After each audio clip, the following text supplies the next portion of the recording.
بسم اللہ الرحمن الرحیم۔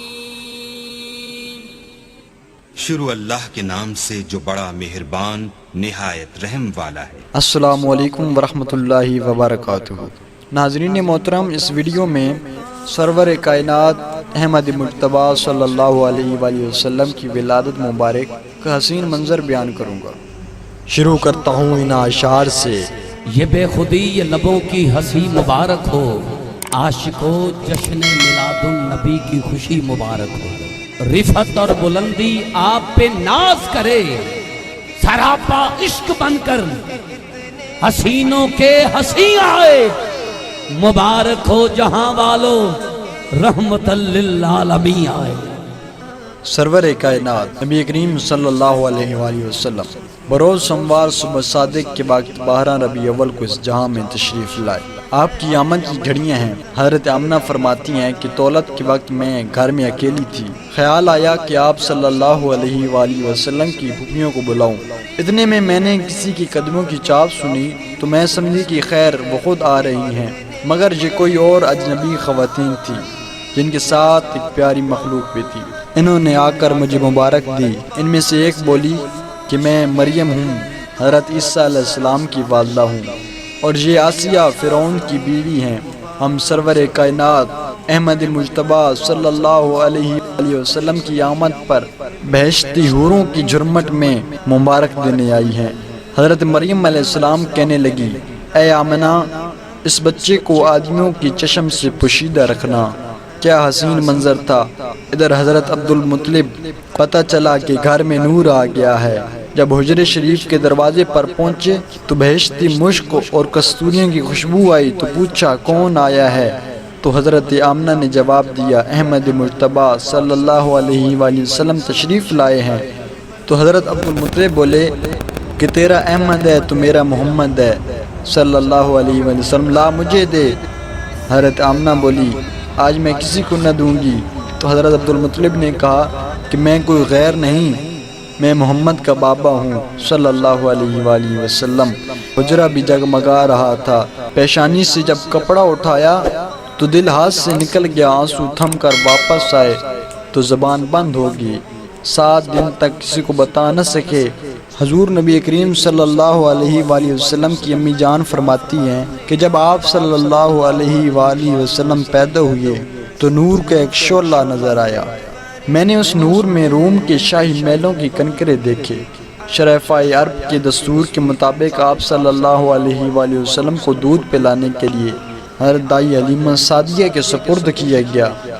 حضرت حلیمہ سعدیہ رضی اللہ عنہا نے انہیں 2 سال دودھ پلایا، مگر 4 سال تک اپنے پاس رکھا۔ پھر والدہ صاحبہ آپ صلی اللہ علیہ وآلہ وسلم کو گھر لے آئی۔ اللہ تعالیٰ کا کرنا ایسا ہوا کہ حضرت آمنہ اپنے شوہر حضرت عبداللہ کی قبر کی زیارت کرنے مکہ شریف سے مدینہ تشریف لے گئی تو اپنے لخت جگر کو بھی ساتھ لے گئی۔ کچھ دن وہاں رہ کر مکہ مکرمہ واپس ہوئی اور ایک باندھی بھی آپ کے ساتھ تھی۔ جب ابوا کے مقام پر پہنچی تو ان کا انتقال ہو گیا۔ اس وقت آپ صلی اللہ علیہ وآلہ وسلم کی عمر 6 برس تھی۔ انسانی رشتہ کے لحاظ سے آپ صلی اللہ علیہ وسلم یتیم ہو گئے۔ باندھی آپ صلی اللہ علیہ وسلم کو اونٹنی پر سوار کر کے مکہ شریف لے گئی۔ ابھی دادا جان زندہ حیات تھے جب سرور کائنات احمد مجتبیٰ صلی اللہ علیہ وآلہ وسلم مکہ شریف پہنچے تو سارے مکہ جھوم اٹھا، سارے مکہ میں لرز طاری ہو گیا۔ اب حضرت عبدالمطلب نے پرورش کا بیڑا اٹھایا۔ 2 سال بعد وہ بھی چل بسے۔ ان کے بعد آپ صلی اللہ علیہ وآلہ وسلم کے چاچا جان حضرت ابو طالب نے آپ صلی اللہ علیہ وآلہ وسلم کی کفالت کی ذمہ داری قبول کی۔ مرتے دم تک اس ذمہ داری کو نہایت احسن طریقے سے نبھایا۔ حضور پاک صلی اللہ علیہ وسلم کا بچپن مبارک۔ بچپن میں انبیاء سابقین کی سنت کے مطابق آپ صلی اللہ علیہ وآلہ وسلم بھی بکریاں چرایا کرتے تھے۔ یہاں تک آپ صلی اللہ علیہ وآلہ وسلم کی عمر شریف 12 سال ہوئی، حضرت ابو طالب نے تجارت کی غرض سے شام کا سفر اختیار کیا۔ آپ صلی اللہ علیہ وسلم نے چاچا کے ساتھ چلنے کے لیے اصرار کیا تو چاچا جان نے لاکھ سمجھایا، پیار کیا، سفر کی تکالیف بتائی، مگر چلتی دفعہ آپ صلی اللہ علیہ وآلہ وسلم چچا جان سے چمٹ گئے تو چچا جان بھی ان کا رونا گوارا نہ کر سکے۔ جب قافلہ شام پہنچا، وہاں ایک عیسائی راہب عالم ترات بحیرہ نے آپ صلی اللہ علیہ وآلہ وسلم کو دیکھا۔ حضرت ابو طالب رضی اللہ عنہ سے پوچھا، یہ بچہ کون ہے؟ انہوں نے جواب دیا کہ یہ میرا بھتیجا ہے۔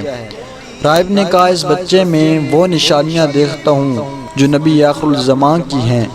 میں نے دیکھا کہ شجر اور حجر اس بچے کی تعظیم کے لیے جھکتے ہیں، آپ اسے آگے نہ لے جائیں، کہیں یہودی نقصان نہ پہنچائیں۔ یہ سن کر حضرت ابو طالب رضی اللہ عنہ چپ ہو گئے اور واپسی کو ٹھانی۔ جب آپ صلی اللہ علیہ وآلہ وسلم کا نکاح ہوا تو آپ صلی اللہ علیہ وآلہ وسلم کی عمر مبارک 25 برس تھی۔ حضرت خدیجہ الکبریٰ سے آپ صلی اللہ علیہ وآلہ وسلم کا نکاح ہوا۔ مکہ مکرمہ کی اس مالدار اور معزز عورت نے اپنا سب کچھ آپ صلی اللہ علیہ وآلہ وسلم پر نچھاور کر دیا اور اسلام کی خاطر بہت قربانیاں دی۔